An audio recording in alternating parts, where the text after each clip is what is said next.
മരണമുറപ്പായ ഒരു യുദ്ധത്തിന് നിങ്ങൾ ഇറങ്ങി പുറപ്പെടുമോ? തിരിച്ചു വരില്ലെന്നുറപ്പുള്ള ഒരു യാത്ര. കേരളത്തിൻ്റെ ചരിത്രത്തിൽ അത്തരമൊരു പോരാളി വർഗമുണ്ടായിരുന്നു. ഒരു നാടിൻ്റെ അഭിമാനത്തിനു വേണ്ടി ചതിക്ക് പ്രതികാരം ചെയ്യാൻ മരണത്തിൻ്റെ മാലാഖമാരെ പോലെ അവർ വാളേന്തി. വള്ളുവ കോനാതിരിയുടെ വിശ്വസ്തരായ ആ ചാവേറുകൾ.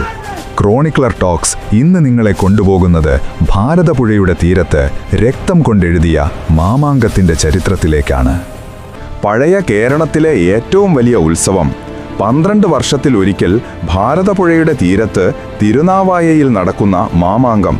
തുടക്കത്തിൽ പെരുമാൾമാരുടെ നേതൃത്വത്തിൽ നടന്നിരുന്ന ഈ ഉത്സവം പിന്നീട് വള്ളുവനാട് രാജാവായ വള്ളുവക്കോനാതിരിയുടെ അധികാരത്തിലായി. എന്നാൽ സാമൂതിരി വള്ളുവനാടിനെ ചതിയിലൂടെ തോൽപ്പിച്ച് മാമാങ്കത്തിൻ്റെ രക്ഷാപുരുഷ സ്ഥാനം തട്ടിയെടുത്തു. ഈ ചതിക്ക് പകരം ചോദിക്കാനാണ് ഓരോ മാമാങ്കത്തിനും ചാവേറുകൾ എത്തിയിരുന്നത്.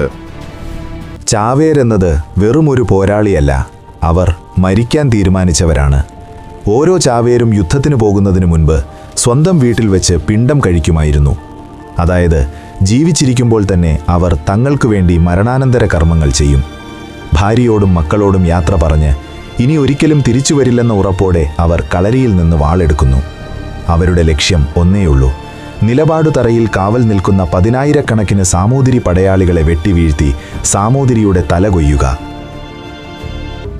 തിരുനാവായയിലെ മണൽത്തരികൾ ഇന്നും പറയുന്നത് ആ ചോരയുടെ കഥയാണ്.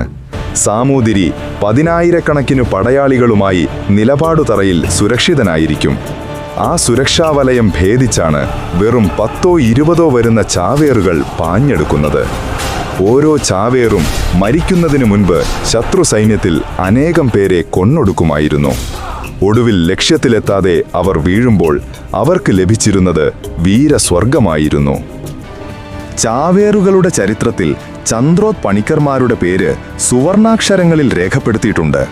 പ്രായപൂർത്തിയാകാത്ത കുട്ടികൾ പോലും ചാവേറുകളായി വന്ന കഥകൾ മാമാങ്കം പാട്ടുകളിൽ കാണാം. 17-ാം വയസ്സിൽ സാമൂതിരിയുടെ വാൾമുനയ്ക്ക് മുന്നിൽ പതറാതെ നിന്ന ആ ബാലന്മാരുടെ ധൈര്യം ഇന്നും അവിശ്വസനീയമാണ്. ചരിത്രം വഴിമാറിയ നിമിഷം. സാമൂതിരിയും വള്ളുവനാടും തമ്മിലുള്ള ഈ പകയുടെ രാഷ്ട്രീയം കേരളത്തിൻ്റെ ചരിത്രത്തെ എങ്ങനെ സ്വാധീനിച്ചു? 1755-ൽ നടന്ന അവസാനത്തെ മാമാങ്കം വരെയും ചാവേറുകൾ വന്നുകൊണ്ടിരുന്നു. പിന്നീട് മൈസൂർ ആക്രമണത്തോടെ മാമാങ്കം നിലച്ചു. എങ്കിലും ആ ചാവേറുകളുടെ വീര്യത്തിൻ്റെ കഥകൾ ഇന്നും വള്ളുവനാട്ടിലെ പഴമക്കാർ പറഞ്ഞു തരുന്നു. ചാവേറുകൾ തോറ്റ പോരാളികളല്ല, അവർ ധീരതയുടെ പര്യായമാണ്. അഭിമാനത്തിനു വേണ്ടി ജീവൻ നൽകാൻ തയ്യാറായ ആ മനുഷ്യർ നമുക്ക് നൽകുന്ന സന്ദേശം എന്താണ്? ഇന്നും തിരുനാവായയിൽ ചെല്ലുമ്പോൾ അവിടുത്തെ മണൽത്തരികളിൽ ആ ചാവേറുകളുടെ കാൽപ്പാടുകളുണ്ടെന്ന് തോന്നും. നിങ്ങളുടെ നാട്ടിൽ ഇതുപോലെ ആവേശമുണർത്തുന്ന ചരിത്രകഥകളുണ്ടോ? കമന്റ് ചെയ്യൂ. സബ്സ്ക്രൈബ് ചെയ്യാൻ മറക്കരുത്.